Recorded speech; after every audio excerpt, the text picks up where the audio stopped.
ইউনিভার্সিটির তারাও student, Dhaka college তারাও স্টুডেন্ট, কিন্তু পুলিশ কেন এক পক্ষ নিবে? পুলিশ কি এখানে ঢাকা ইউনিভার্সিটি দালাল? ন্যায্য দাবির ক্ষেত্রে ঢাকা কলেজ সবসময় ছিল, ঢাকা কলেজের স্টুডেন্ট রাজপথে থাকবে।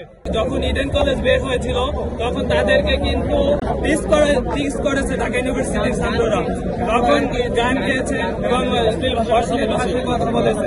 কিন্তু যখন ঢাকা কলেজ তাদের বন্ধুকে উদ্ধার করতে যাচ্ছিল তখনই কিন্তু পুলিশ কিন্তু তখন আক্রমণ ঢাকা কলেজের উপরে করেছিল। আমার প্রশ্ন হচ্ছে, ঢাকা ইউনিভার্সিটির তারাও স্টুডেন্ট, ঢাকা কলেজ তারাও স্টুডেন্ট, কিন্তু পুলিশ কেন এক পক্ষ নিবে? পুলিশ কি এখানে ঢাকা ইউনিভার্সিটি দালাল না রাষ্ট্র হয়ে তারা কাজ করতেছে? এখানে যারাই করেছে তাদের অবিলম্ব পদত্যাগ করতে হবে এবং প্রত্যাহার করতে হবে। এবং হচ্ছে যারা কথা আমরা এই সুষ্ঠু বিচার চাই।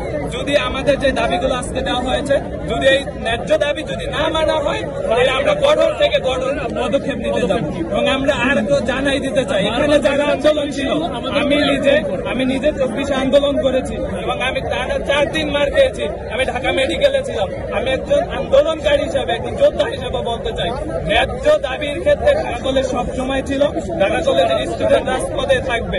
যদি এই দাবি আমাদের মেনে না হয় আমরা কঠোর হতে বাধ্য হব। আমরা যে সিদ্ধান্তগুলো দিচ্ছি এবং যে পদক্ষেপগুলো নিচ্ছি, আমরা সাত কলেজে যারা প্রতিনিধি টিম আছে সবাই সাথে আমরা মিটিং করে মতামতের ভিত্তিতে আমরা এই পদক্ষেপগুলো নিচ্ছি। এখানে এটা কোনো রাজনৈতিক আন্দোলন না, আমরা বলতেছি এটা একটা আমরা যে অধিকার আন্দোলনের জন্য আমরা এটা আন্দোলন করতেছি। এবং এখানে যারা সাধারণ শিক্ষার্থী দেখেন এরাই কিন্তু 24 আন্দোলন করেছে।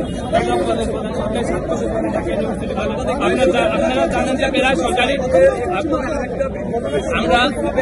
আপনারা দেখতে পাচ্ছেন যে সরকারি ছাত্র কলেজে প্রায় 15 থেকে 20 জন ছাত্র নিহত হয়েছে, শহীদ হয়েছে। তো এখানে এই ভূমিকাটা কিন্তু সরকারি ছাত্র কলেজে অগ্রণী ভূমিকা পালন করছে।